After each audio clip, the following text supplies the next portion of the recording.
what they said to you. I mean, imagine you're laying there in a bed. Why should they care about somebody at the Pentagon who her and her baby were hit? I mean, they know it's a plane. Everybody knows, you know. Why go to an eyewitness and say, hi, you're awake now, dear. Let me tell you what you just saw, okay? Let's get this real straight right now with you. Just like they had all the guys on the streets going, giving a same script out. And BBC reporting Building 7 had fallen exactly as it did later fall 25 minutes before it fell. Both BBC channels and CNN. I mean, folks, the facts are the facts. They did it. That's how dangerous these people are. We'll be right back with April Gallop and tell you the rest of her story. She needs our support.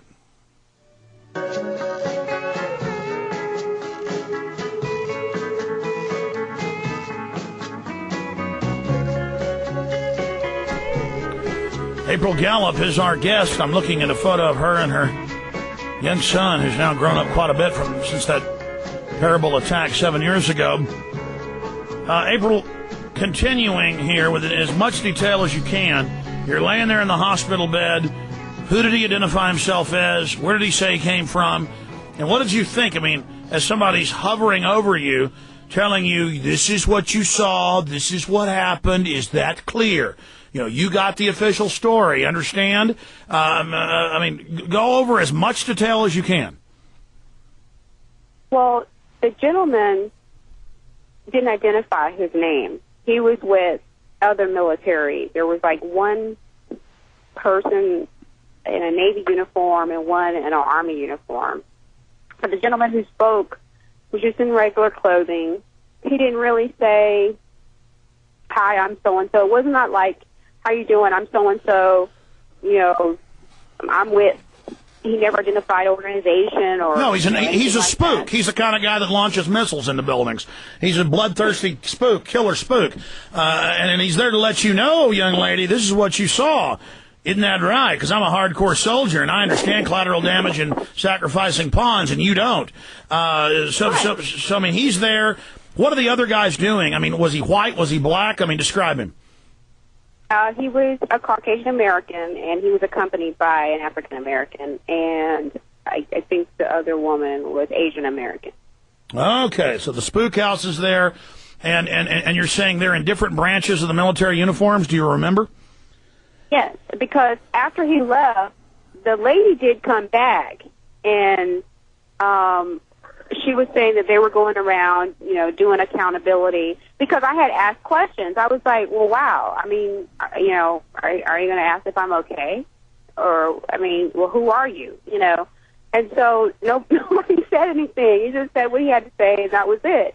So then she came back, and then she just said, hey, we have to do accountability and make sure we know where all the military people are. Exactly. It's like, smooth that over with her. That one might ask questions. Now, I mean, by then, are you wondering why you're seeing on the news, or had you watched the news that a flight... No, I had not seen the news. I had not seen the news till about 2 more days later.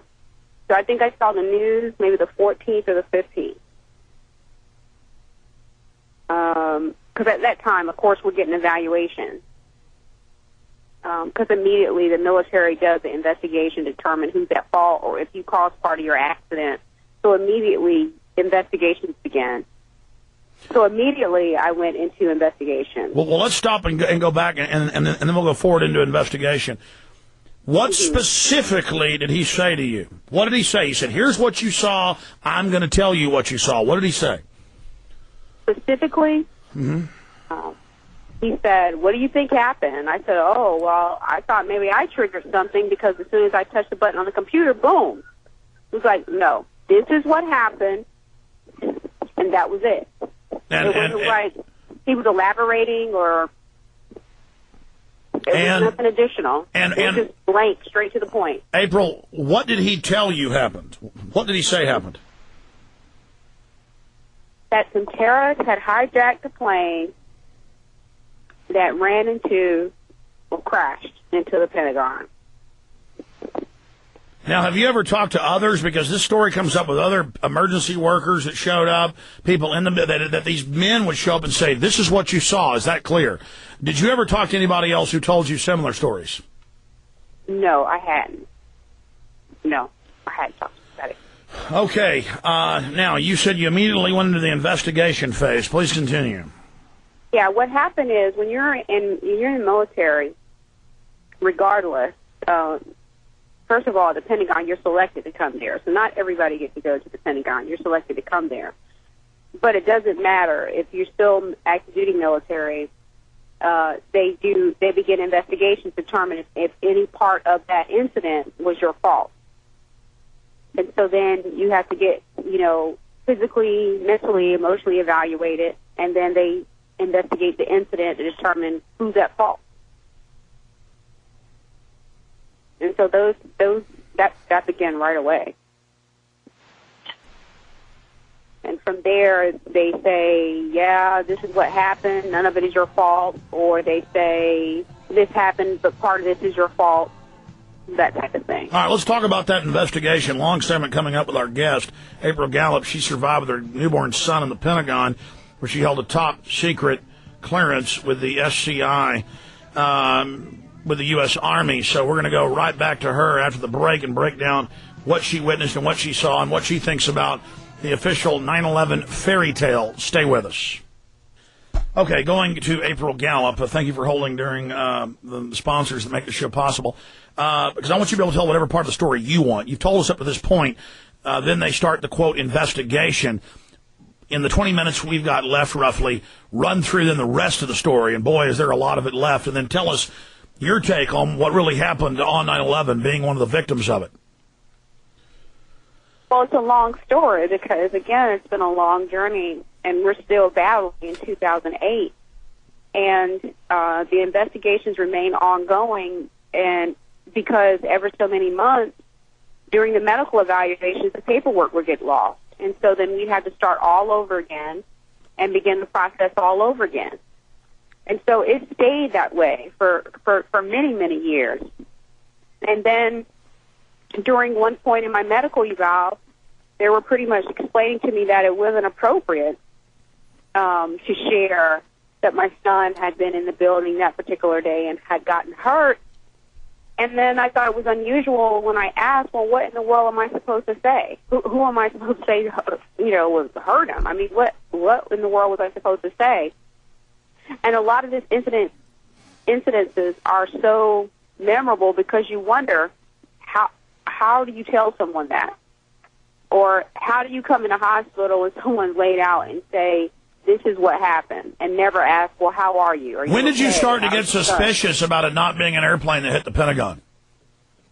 Well, because when I was finally told, then I started asking questions because of where I worked. This was the Pentagon, supposedly one of the most secure buildings in all of the United States of America.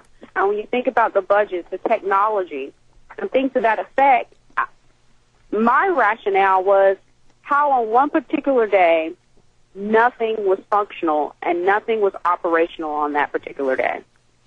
I just was thinking, what was the odds? And then, wow, jet fuel? Then I looked up, the jet fuel, what the impact would be like, and then I began to question, well, how in the world, if this happened, how in the world are we not ashes? Well, let's go back. Yeah, I mean, the plane burns up. You're right in the hit zone, but doesn't hurt you or, hurt you, but doesn't burn you up or your son, thank God. And then later they start trying to pressure you about being wrong, even speaking to your friends and others about it, before you were even really speaking out about 9/11 itself being a fraud. Did they start pressuring you to shut up? Or when you started asking questions, what did they say about this? Well, I started going public. And then there were times where there were just particular comments being made as far as,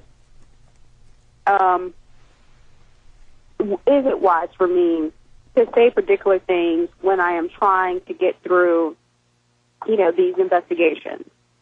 So that's how the whole military is. They're always investigating. They're always saying you've done something wrong. So they have something to hang over your head. So now they're intimidating you. Be quiet because you're under investigation. I mean, it wouldn't be for an operative, it wouldn't be wise to just go up to somebody and say, well, you know, if you do this, we're going to do this. It's another method. It's a more subtle yet direct method. Like, is it wise for you to be doing this while you're trying to get, you know, your medical your medical releases? And just more, or we don't think it's appropriate if you discuss that your child, a minor, was, you know, in this particular area during this particular time. Then they changed it and said, well, weren't you there letting him visit people? And I said, well, now, it was an inadvertent way of saying, well, why don't you, instead of just saying, well, why don't you tell people you were there, you know, visiting and showing around, instead they say, well, why weren't you there letting him visit people? And I said, well, how do you get inside the Pentagon? How do you clear your child and get inside the Pentagon so you can show him off? That's just not possible. Well, let's go back now. You know, Yeah, you had said that nothing was working that day. Break down what wasn't working that day, the stand down of Pentagon security.